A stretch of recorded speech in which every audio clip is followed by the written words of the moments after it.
guys two different stories. I refused to lie in both of them. I lost a friend in one of them, and I kept the other. In middle school, I was doing a science project. I got partnered up with a new girl. She was really nice, really sweet, super pretty, all the guys liked her. However, she never showed up. As nice as she was, I ended up doing all of the work. And it was a pretty big project. At the end of semester, when grades rolled around, I had this giant project with all of my hard work on it. This girl who had barely shown up, I don't know her reasons for doing so, but I'm gonna tell my truth and tell the teacher what happened. So I told the teacher, hey, I did this project alone. I really don't think it'd be fair to me to write her name on the project. I didn't do it out of maliciousness. I did it because it was the truth. She didn't help me with anything. When she finally did show up, she was very disappointed to see that she had a very low grade in class. She came up to me and asked, hey, what about the project? Oh, I turned that in. Yeah, I didn't get any credit for it. Yeah, I know. I told the teacher that I did it by myself. Oh, yeah. And she seemed really upset. Well, I helped you a little bit, didn't I? This is part 2 of my first story, potentially losing a friend. She then looked at me very sadly and said, could you please just tell the teacher that I helped you with some of it? Could you tell him that I did some of the work? That I wrote some of it? And I totally would have done it. I totally would have told the teacher that. I'm a pretty good actress. But I don't lie. I have a giant fear of God. For me, lying is wrong. That has been a central part of my character since I was very, very young. Do people need to be told the brutal truth all the time? No. Kindness forever. But I was not going to lie to the teacher. So I didn't. No, sorry. Simple to say, we did not become besties. Even though it seemed like it was going to be that way. I was going to be friends with the most liked girl in class. But alas, not so. For my second story. 9th grade. I'd been friends with this girl since 8th. We were super close. Had forgotten her English work at home. So she asked me before school if I could go up to the teacher, who loved me, if I could tell him that her homework was at my house and I had forgotten it there. Now this was my best friend. She wasn't someone that I just met. We were super close. Okay, this is part 3, final part. I told my friend, no. You have to understand, I'm the type of person to hold on to people. I show up for people. Birthdays, I'm there. Christmas, I'm there. Getting something from me, I don't care. You're feeling sad, I'm getting you donuts. So that was very difficult for me. But she understood. She respected me and knew where I was coming from. And we're still friends to this day. And that's the difference! So yeah, be like her. Respect your friends.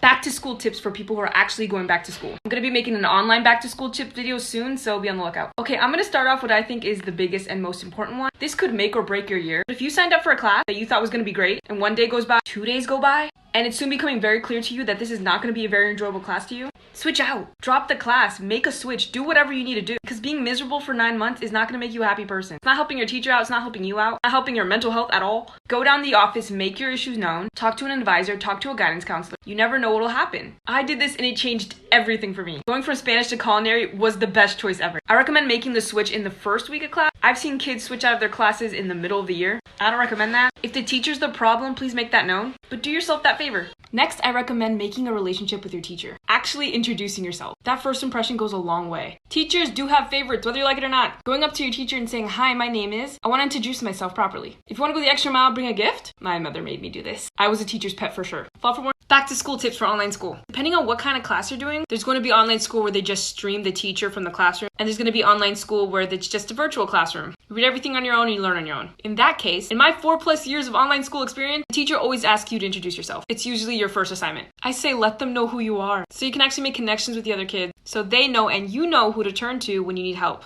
For example, every time I do the introduce yourself thing, I always write that I was born in Queens, New York, and I was friends with Spider-Man before he joined the Avengers. This helps a lot connecting with the other students and the teacher. Also, get yourself some notebooks and a planner. You may be in online school, but things get really hard to keep track of really fast. I've said this before, but high school or college, you're going to be juggling a lot of classes. And because it's online, everything looks the same, so it's going to be really hard to differentiate. Get a planner, write down when everything's due. Trust me, you'll need a notebook. Flipping back and forth through web pages sucks. I've also already said this before, but I've heard that some kids have to be online for 7 hours. Please get yourself some blue light blocking glasses. It helps a lot with headache and eye strain. All for more tips. A lot of you are doing online school now. Since I have been doing online school for 4 years now, since for some of y'all it is your first time doing it, I thought that I was more than qualified to give you some tips and tricks. First of all, I want to acknowledge that online school is not for everyone. Even though I love it, it's just not a learning style that everybody can do. Okay, so tip number 1, don't work in your bed. This cannot happen.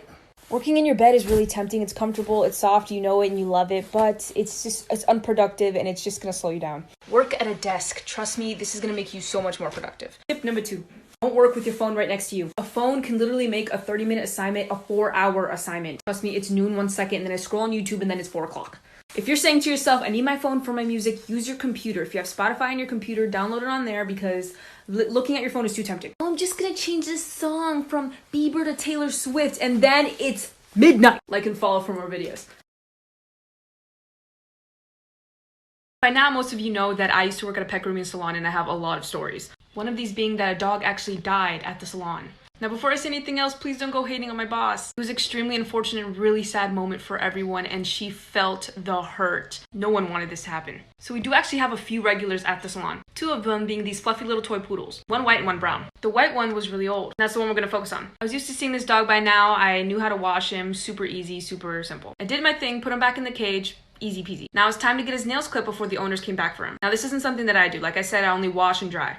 My boss took the dog out of the cage, and I don't know how this happened exactly. Like I said before, the dog is tiny, and I'm guessing the dog slipped through her fingers. As you can imagine, the dog hit the floor. I was already in the middle of washing a completely separate dog when we heard screaming and yelling in complete chaos. Me and my other coworker ran up to the front to see what was going on, and we saw my boss on the floor curled in a ball, rocking back and forth with the dog. This was terrifying. She was crying, and that woman does not cry, trust me. I'm running out of time. Look for part 2. Okay, so this is part 2 of the dog dying at the grooming salon. Gosh, this is just terrible memory. We immediately called. The owner was devastated. My boss was shaking and crying, and just, I could tell this was something that she was not going to forgive herself for. My coworker tried to see if she could revive the dog, but to no avail. Me and my coworker went back to work in the back. Owners came and we could hear the crying. My boss tried to explain herself, but it was clear that these owners held no type of grudge. They kept bringing their other dog back to get washed. Like I said, nobody wanted this to happen. And I know some people would have reacted differently. They could have pressed charges, they could have done whatever they wanted, but they didn't react that way. They mourned their dog and they kept returning. I don't think this is a sole reason, but my boss did retire soon after that. It just taught me and the rest of us to be extremely careful when handling somebody else's dog, because that's your responsibility. Make sure that they're safe and healthy. Thank you. God bless. This is the reason why I treat people the way that I do. And this is how a toxic friend changed my life. Let's set the scene. 5th grade. I had a best friend, not gonna name her. We were like this. We were partners for everything. Always sat next to each other. If the teacher said team up, she'd be like, I wanna be with Joe today. So we would team up. But if we were ever on a team and we were losing, she would blame me. If I got a question wrong, she would call me dumb. If I shared my snacks with her, she wouldn't share any of hers back with me. You guys know those Cosmo brownies with the sprinkles? I would literally force my mom to buy those just for her. And when I'd ask for a chip, she'd be like, never willing to share. We would get into fights a lot. And in turn, I started being mean. But up until that point, I was a pretty wild child. Pretty crazy. Hyper. This girl would make me feel stupid for getting questions wrong, for not being fast enough in PE, but then the next day would want to be my best friend. I felt like a failure a lot. If I won anything, I'd have to give it to her. And I was mean too. I didn't like the person I was around her. Until eventually in art class, I legitimately had an epiphany. She was copying my artwork. I was a pretty good artist. She knew that, so she was copying me. Look for part 2.